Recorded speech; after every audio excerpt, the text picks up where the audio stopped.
आने वाले विधानसभा चुनाव में भाजपा दल को और भी मजबूत किए जाने के साथ साथ लोगों को जागरूक किए जाने के उद्देश्य को सामने रख सिलचर में भाजपा युवा सम्मेलन कार्यक्रम आयोजित किया गया। युवा सम्मेलन में भाजपा दल के वरिष्ठ कार्यकर्ताओं की मौजूदगी में हर वक्ताओं ने अपने अपने वक्तव्यों में युवा वर्ग को देश के उन्नयन में, राष्ट्र के हित में तथा आम जनता की सेवा में आगे बढ़कर आने के लिए अपील किए। निस्वार्थ रूप से आम जनता की सेवा कर देश की उन्नयन प्रगति को नया दिशा दिए जाने का भी अपील किया गया। इस दिन के कार्यक्रम में विधायक दीपान चक्रवर्ती तथा जिला भाजपा सभापति रूपम साहा और दूसरे कई वरिष्ठ दिग्गज हस्तीगण भी मौजूद थे।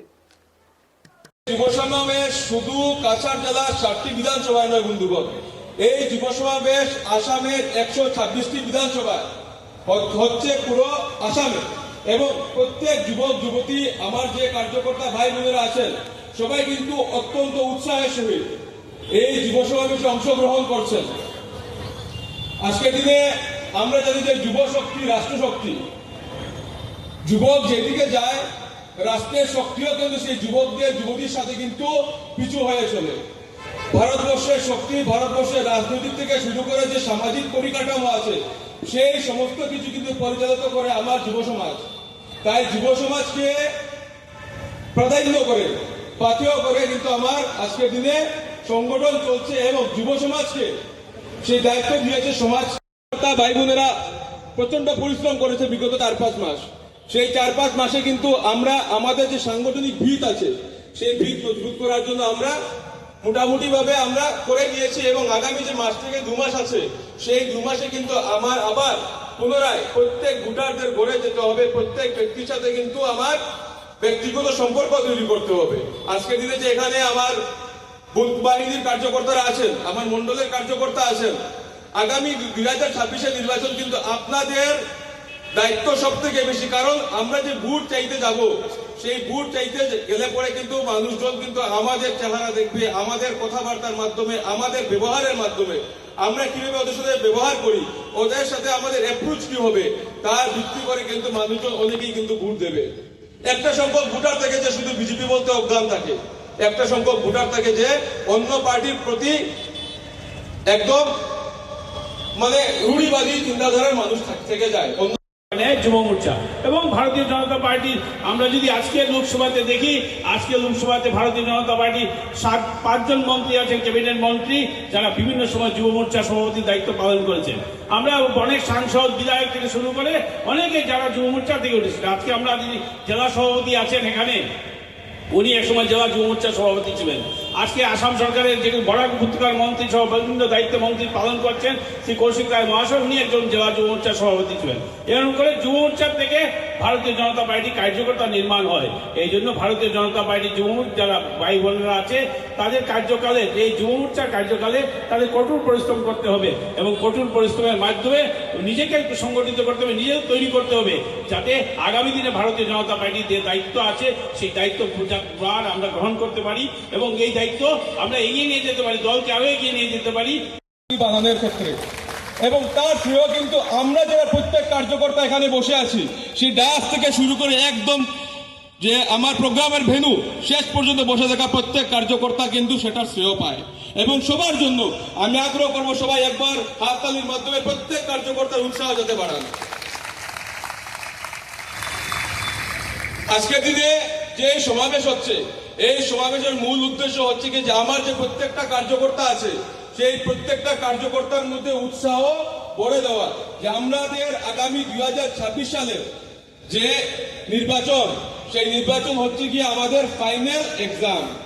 আমরা যে বিগত 4 থেকে 5 মাস যে কঠোর পরিশ্রম করেছি, দিনরাত এক করে আমরা বুথ বাহিনী বানিয়েছি, ঘরে ঘরে গেছি, আমার যুব কার্যকর্তা কিভাবে তৈরি করা যায় সেদিকে আমরা চেষ্টা করে আমরা আমাদের মূল্যবান সময় দিয়েছি। হয়তো অনেক আমরা পড়াশোনা করি, হয়তো অনেক আমরা কাজে যাই, হয়তো আমরা অনেকজন বিভিন্ন ক্ষেত্রে আমরা কিন্তু কাজ করছি। তো আমাদের মূল্যবান সময় থেকে কিছুটা সময় বের করে যে আমরা এই সমাজ সংস্কারের যে কাজ বিজেপির মাধ্যমে আমরা করছি তা শক্তিশালী কিভাবে করা যায় তার জন্য আমরা বন্ধুগণ করেছি এবং তারই পরীক্ষা আমরা কিন্তু 2026 যে বিধানসভা নির্বাচন সেটা ভারতীয় জনতা পার্টি ডক্টর হিমন্ত বিশ্ব শর্মা সরকারের সবচেয়ে বড় উপলব্ধি।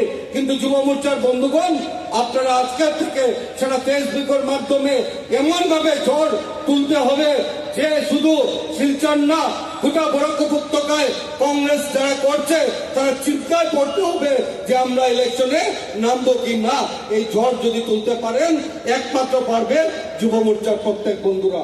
তাই আমি আহ্বান রাখছি বন্ধুগণ, সময় বেশি নেব না, কিন্তু এটা অবশ্যই বলতে হয় যে শিলচরে ফ্লাইওভার ট্রাফিক কনজেশনের নামে প্রথম বিধানসভার বাজেট অধিবেশনে আমি সুযোগ পেয়েছিলাম 3টা ডিপার্টমেন্টের উপর কথা বলা। সেখানে পিডব্লিউডি আজকে ট্রাফিক কনজেশন বলতে গিয়ে আমি পার্মানেন্ট সলিউশন বলেছিলাম একটা ফ্লাইওভারের কথা।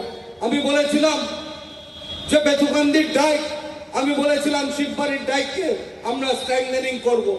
আমি বলেছিলাম যে আমরা সিঙ্গির খাল, রাঙ্গির খাল, বাসাই খাল, টাউন খাল, যে খালগুলো থেকে প্রতিনিয়ত জল যায় মানুষের বাড়ির, সেই খালগুলো আজকে স্বাধীনতার পর থেকে সেটা সংস্কারের জন্য কংগ্রেস কোনো পদক্ষেপ নেয়নি। এটার উপর আমাদের কাজ করতে হবে। আর তার দুপাশে গার্ডওয়াল যদি বানাতে পারি তাহলে এনফোর্সমেন্ট ফ্রি হবে, সাথে সাথে ওয়াটার মুভমেন্টটা ফ্রি হবে। তাই এই লক্ষ্যে আজকে মাননীয় মুখ্যমন্ত্রী কাজ করিয়ে দিচ্ছেন। আজকে আপনাদেরকে বলে খুশি হব যে এই ফেব্রুয়ারি মাসে মাননীয় মুখ্যমন্ত্রীর হাত ধরে আমাদের ক্যাপিটাল টেবেলস টু রাঙ্গিরখাড়ি যে ফ্লাইওভার, এই ফ্লাইওভারের ভিত্তিপ্রস্তর স্থাপন হবে। সেটা আজকের দিনে আপনারা নিশ্চিতভাবে আমি আপনাদেরকে বলতে পারি। বন্ধুগণ, আমি আরেকটি প্রপোজাল দিয়েছিলাম যে আইএসবিটি থেকে শুরু করে ভায়া তারাপুর যাতে ক্যাপিটাল পর্যন্ত আরেকটা ফ্লাইওভার হয়। তারাপুরে আপনারা জানেন একটা রেলের গেটের উপর একটা আরবি আছে, আমরা ওটাকে ওভারব্রিজ বলি। এই ওভারব্রিজের উপর আরেকটা ব্রিজ হবে, সেটা ডাবল ডেকার হবে। এই স্বপ্ন নিয়ে আজকে ভারতীয় জনতা পার্টি সরকার কাজ করে যাচ্ছে। তাই আমি আপনাদেরকে বলতে চাই যে এখানে যারা কংগ্রেস প্রার্থিত্ব দেবে, এই কংগ্রেসকে যাতে মানুষ একটা ভোটও না দেয় তার দায়িত্ব যুব মোর্চা নিতে হবে। হিন্দু সমাজের ভোট কাস্টিং কম হয়। আজকে একজন গায়ক এখানে গান গেয়েছেন, অনেক গায়ক, আপনারা কি করেছেন? ক্লেপ দিয়ে তাকে উৎসাহিত করেছেন। আর রাজনৈতিক দলকে বা তার যে পাবলিক রিপ্রেজেন্টেটিভ বা তার মুখ্যমন্ত্রী, তাকে কি করে আপনারা উৎসাহ দান করবেন?